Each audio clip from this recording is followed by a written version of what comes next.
This ball is crushed. You're listening to the New York Yankees Recaps podcast, where we're talking New York Yankees baseball all season long. Recaps of big games, the best home run calls, trades, rumors, and what's happening down on the farm. Every game, all season long.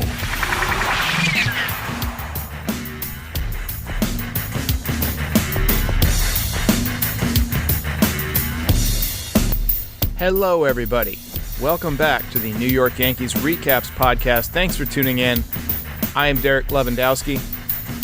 Let me tell you a bit about this podcast and what I envision for it now that the podcast and the YouTube channel are starting to pick up steam and the content is starting to take shape.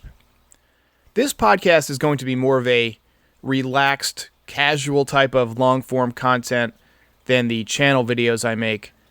My original intent when I began was to focus on the audio podcast side of things, and I have another podcast called The Ski Lodge. It's an entertainment podcast, and it's pretty successful, about 8,000 or 9,000 listeners each episode, and I wanted to do one similar to that on Yankees topics.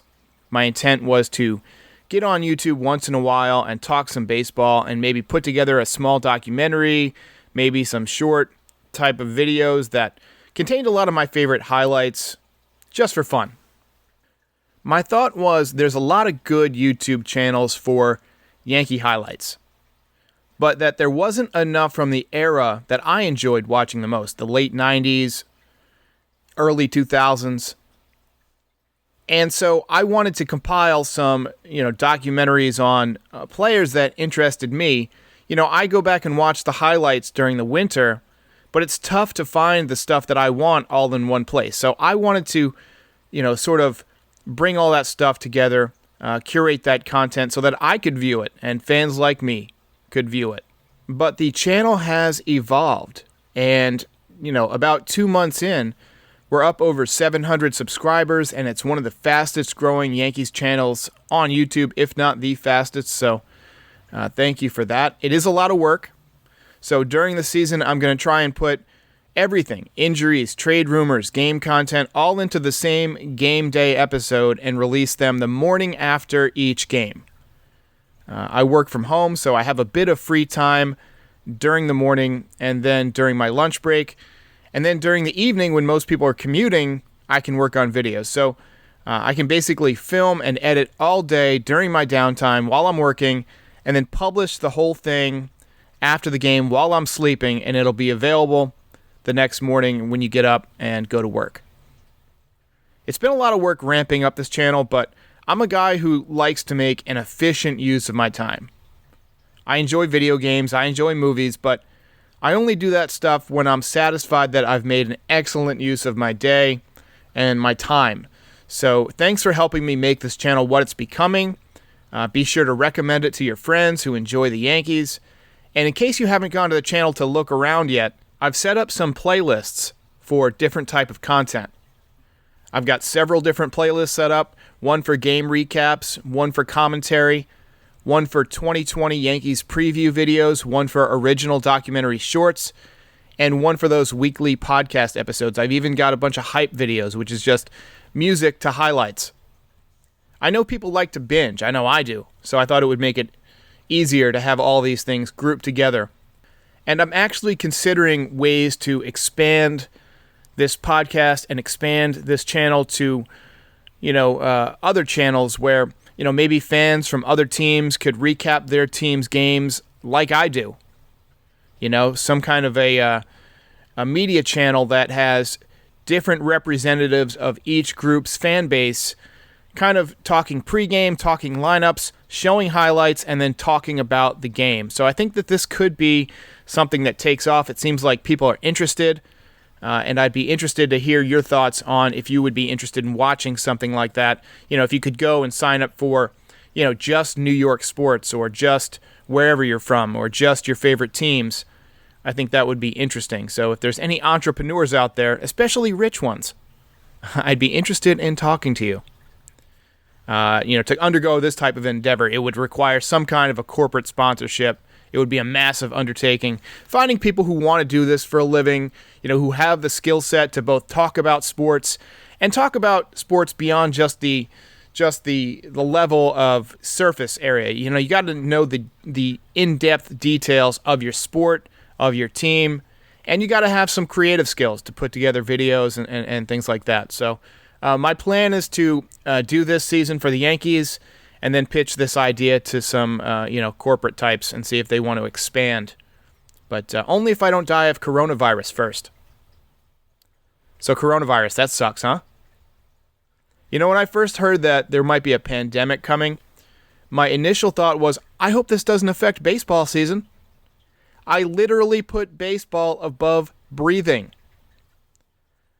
So I've been watching a lot of ESPN 30 for 30 episodes lately because I got a deal on ESPN Plus when I signed up for Disney Plus back in November.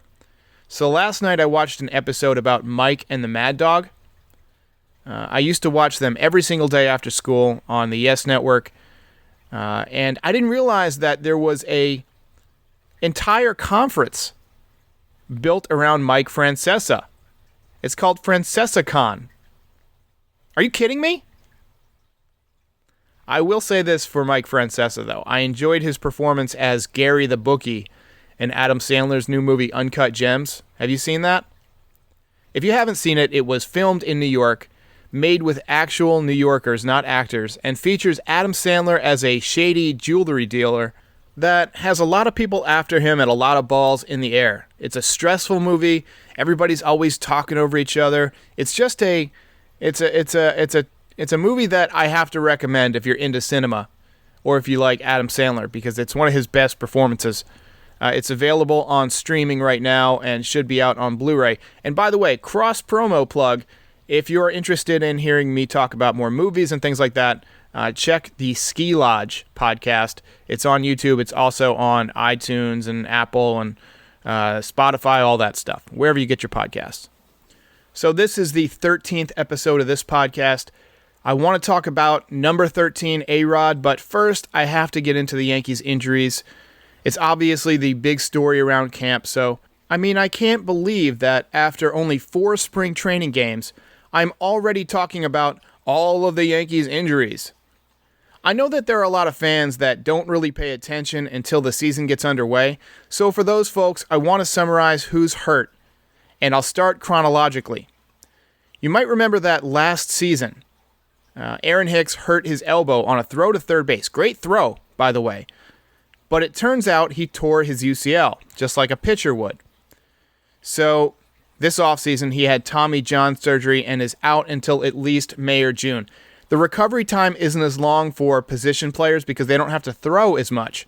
You might remember that Didi Gregorius tore his UCL in the playoffs against Boston in 2018, but he was back by May. So if we get Aaron Hicks back in May, I think that would be very helpful.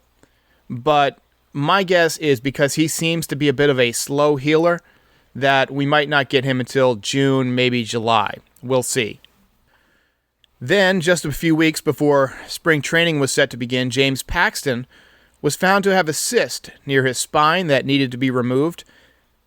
So he had back surgery and is out until at least May or June. Now, I don't know how much he was throwing before the injury, so maybe, he won't need as much ramp-up time as I think he will, but, he's probably going to need a few rehab starts, basically go through a spring training, do all the PFP, pitcher's fielding practice, all that good stuff, get back into shape, because he's not doing a ton of stuff after he's had spinal surgery.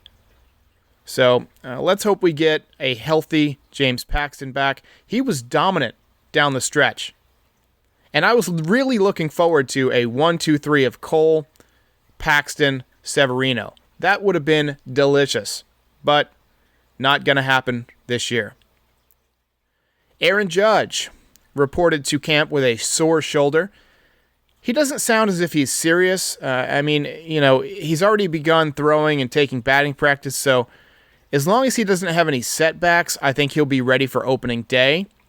The biggest blow yet, though, came a few days ago when it was announced that Luis Severino, who I talked about in my previous podcast and who might replace him, is going to have Tommy John surgery and will miss the entire season. I think we can expect Severino back sometime around mid-2021. It's not unheard of for a pitcher to come back and be strong right away, but it usually takes about 2 seasons. So we might not get a full, healthy Luis Severino until 2022. And by then he'll be rusty. So we may have already seen the best of Luis Severino. This is why you can't project people and can't project stats too far in advance because, you never know what's going to happen. Guys get hurt. That's the problem with athletics. And then yesterday, after appearing in just one spring training game, it was announced that Giancarlo Stanton has strained a calf, grade 1 strain, and is probably going to miss opening day. He might be back during spring training.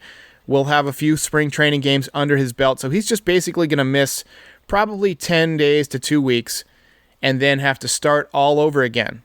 But luckily, it's only February, so he might be back into spring training games by mid-March, but then he'll probably need a few days in extended spring training at least. So if nothing else goes wrong with Stanton, which at this point, that's a long shot, I would say he would be back in early April. But if we're being realistic about Stanton, the guy is made of glass. My dad actually emailed me this morning and said, Mickey Mantle played 18 years with a torn MCL. But that was a different type of human being, man. That was a much harder brand of human being than we have today. Stanton probably, will not play with any kind of discomfort whatsoever. I know that he was hurting in 2018 when Judge got hurt and Stanton kind of carried us in the second half. Maybe playing hurt all that time has done some long-term damage to his body. You never know. But I do know this. The Yankees need him in the lineup. So they got to do whatever they got to do. Bring in some special scientists from NASA or whoever. Bring in whatever you got to bring in to get this guy healthy. He's having too many problems with his legs, and this is why, in my opinion, he's a DH. He's not a left fielder. I know he's a pretty decent left fielder, so don't tell me how good an outfielder he is. I don't want to hear it. I want to see him on the field. And, if he hurts his leg every time he runs, then, I don't know what you're going to do. And actually, he DH'd in the first spring training game. Actually, it wasn't the Yankees' first spring training game. It was Monday night. It was the night that Garrett Cole pitched. So, Stanton, what can you say? That contract is going to be painful. He's not a free agent until 2029. So we've got this whole decade to deal with this. This feels just like, Jacoby Ellsbury or what's the guy's name? Troy Tulowitzki. Some guys are just injury prone. Their body, their soft tissue is just softer, I guess. It's just not made for athletics into your 30s. So no matter how big and strong Giancarlo Stanton is, that is not helping. If it were me giving advice, I would watch that Game Changers documentary on Netflix, Giancarlo, if you're listening, and switch to veganism. I don't think you're a vegan. I doubt you are. But switch to veganism. It's shown to help improve athletic performance. There was a team, I think it was the Titans, I can't remember, but that everybody switched to vegan, and those players, had their best seasons of their career. So, let me know if you need some recipes. But, maybe this has something to do with the type of athletes that the Yankees like to have on their team. They have great athletes, but athletes are great because they push the boundaries of peak physical human performance. So maybe they just need a few more fat dudes like Babe Ruth or, Mike Ford, who can just show up, eat a pregame pastrami sandwich, and mash the shit out of the ball. I hope you didn't turn into this podcast for answers because I just don't have any. I don't know. But something needs to be done. You've already replaced the entire training staff. What can you really do at this point? I don't know. So this is the 13th episode of the podcast, and as I mentioned, I wanted to use this as an opportunity to talk about number 13, Alex Rodriguez. I don't think the Yankees are ever going to retire number 13 for A-Rod, but it is interesting that nobody seems to be wearing it. A-Rod won 2 MVP awards with the Yankees, but he also sued the team, was suspended for 81 games, and had a very cantankerous relationship with Brian Cashman. It would not surprise me if you see somebody else wear number 13 in the next few years, even though A-Rod won 2 MVPs. It's interesting to see, though, how well A-Rod has rehabilitated his image. I mean, everyone used to hate A-Rod. Everyone. Even Yankees fans. But now, he's one of the most likable personalities on ESPN and during playoff coverage. He's owned up to his mistakes. He seems to have found love and stability with Jennifer Lopez. He seems to be a good dad. Maybe the pursuit of greatness as an athlete just gets in the way of your development as a human being. The longer I'm alive, I discover that regardless of whether we are in a simulation or not, which some people think we are, it seems to be that there is a rhyme and reason to all of the seemingly random things that happen around us. Not to go all yogi and spiritual or whatever, but it seems that we're here to learn things on this planet. You know, it could be that we're just sacks of water and meat and blood, and that everything around us is random and the universe doesn't care if we live or die, and when we die, this gray mush that somehow is consciousness in our brain just shuts off and is annihilated. I don't know. But it seems to me, just from observing the world for 36, almost 37 years, that things seem to be connected. One thing seems to be connected to the next, and everything around us seems to be clues as to how to get better at growing as a human being and get better at life. And it seems like A-Rod, when he was in pursuit of the home run record and in pursuit of baseball greatness, was head and shoulders above everyone else athletically, but was not liked by his teammates, did not handle the media well. He had problems in his marriage. He cheated on his wife and they got divorced. You know, he was not a guy who, got along great with people. He alienated his best friend, Derek Jeter, and then had to, deal with the fallout from that. You remember that pop-up where Jeter kind of showed him up on the field? And Jeter never did stuff like that. So A-Rod, he may have been pursuing sports and athletic greatness to the point where he neglected his individual growth as a human being. I was listening to this neurosurgeon, Evan something, I can't remember his last name, who believes in consciousness being separate from the body. He said that our brains, which are, thought by most scientists to create consciousness, might actually be a filter limiting our consciousness from the universal consciousness at large. And that the personalities that we're able to construct from our experiences on Earth are individual to us and are limited by our, biology and the things that we do here on this planet. Again, I told you this is going to be weird. This is, you don't hear many baseball chat podcasts talking about consciousness, but my point is that I think A-Rod has had some kind of a personal journey or a spiritual or religious perspective gained because his personality and his ability to be introspective has evolved for sure. Maybe when you're no longer an athlete and you're not focused on being great as an athlete, maybe only then can your real development as a human being take hold because your focus shifts into what you actually want to do with the second half of your life. He started to handle the media much better. He seems much less creepy. I mean, he's not posing, kissing himself in a mirror. I mean, what was that about? Part of that might just be not carrying around the burden of lying about his accomplishments, with steroids. But part of it might be that, he's grown as a human being and that he realizes that there's more to life than just athletic greatness and that once sports are over, you have a chance to build a new legacy. So it'll be interesting to see if the Yankees do, in fact, hand out number 13 again in the future.